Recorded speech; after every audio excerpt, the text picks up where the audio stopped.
रात के वक्त जब घर में सब सो रहे थे तभी आरोपी महिला ने अपने प्रेमी योगेश और 2 हत्यारों को घर में दाखिल कराया और मौका देखकर राजेश और प्रेम राणा की चाकुओं से गोदकर हत्या कर दी गई।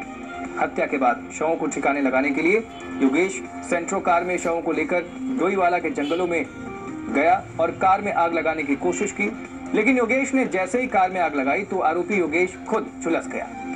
वहीं पुलिस ने यह भी खुलासा किया है कि योगेश कुछ वक्त पहले इनके घर पर किराए पर रहता था, तभी दीपिका और योगेश की नजदीकियां बढ़ गई थी।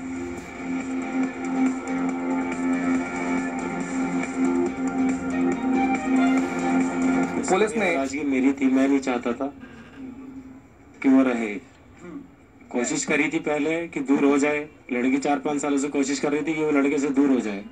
ना वो उसे डिवोर्स दे रहा था, ना वो उसको बच्चा दे रहा था। वो उसको बच्चा अपना बच्चा चाहती थी वो, लेकिन वही है कि वो कह रहा था बच्चा छोड़ दे और तू चली जा। एक माँ अपने बच्चे के बिना तो रह नहीं सकती ना। उसने खुदकुशी करने की भी कोशिश करी अपने घर में, उसकी बहनें उसे मारती भी थी, 36 तरह के उस पर जुल्म होते थे। तो अब हालात ऐसे हो जाते हैं, इंसान को मजबूरन कुछ ना कुछ स्टेप लेना पड़ता है, जो कि वो उसने किया है। हमारी आगे की प्लानिंग कुछ भी नहीं थी। हमारा सिर्फ ये था कि मैं उसको समझाता था कि प्यार से तलाक ले ले तो उससे अपना एक नई गृहस्थी बसा ले। फिर नहीं, मैं लास्ट मोमेंट तक नई शादी करना चाहता था, लेकिन जब मैंने उसका मर्डर किया उससे पहले मैंने उसको बोल दिया था मैं ये काम तभी करूंगा जब मैं तुझसे शादी करूंगा। ये 4-5 साल से इसने जेला है और इसने मुझे बताया जो मुझसे बर्दाश्त नहीं, और मैंने उनका मर्डर कर दिया।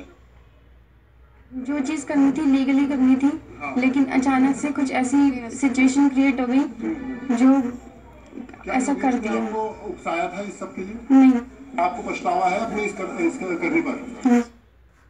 में हमारे द्वारा अब तक ये इन दोनों की अरेस्टिंग कर ली गई है और जो इनके अन्य 2 साथी हैं उनके बारे में जानकारी एकत्रित करके उनकी गिरफ्तारी के प्रयास किए जा रहे हैं। गिरफ्तारी में हमारे द्वारा जो 3 नाइफ्स थी उनके ब्लेड्स सॉर्ट ऑफ रिकवर हो गए हैं। जो 2 लोग रह गए हैं जो अब ये लोग डिस्क्रिप्शन दे रहे हैं, उसके आधार पे स्केच तैयार करके और जहां ये बता रहे हैं कि ये 2 साथी योगेश का जो एक रेस्टोरेंट है वहां पे मिलने आया करते थे, वहां से पूछताछ करके उनको पकड़ने का प्रयास कर रहे हैं। डबल मर्डर केस का पुलिस ने भले ही खुलासा कर दिया हो, लेकिन हत्या में शामिल 2 आरोपी अभी भी पुलिस की गिरफ्त से बाहर है। जाहिर है नजर इस बात पर रहेगी कि फरार आरोपियों की गिरफ्तारी में पुलिस कब तक कामयाब होती है। कैमरा पर्सन सोहन परमार और गोविंद सिंह के साथ में खुर्रम शमसी, इंडिया 24/7 देहरादून।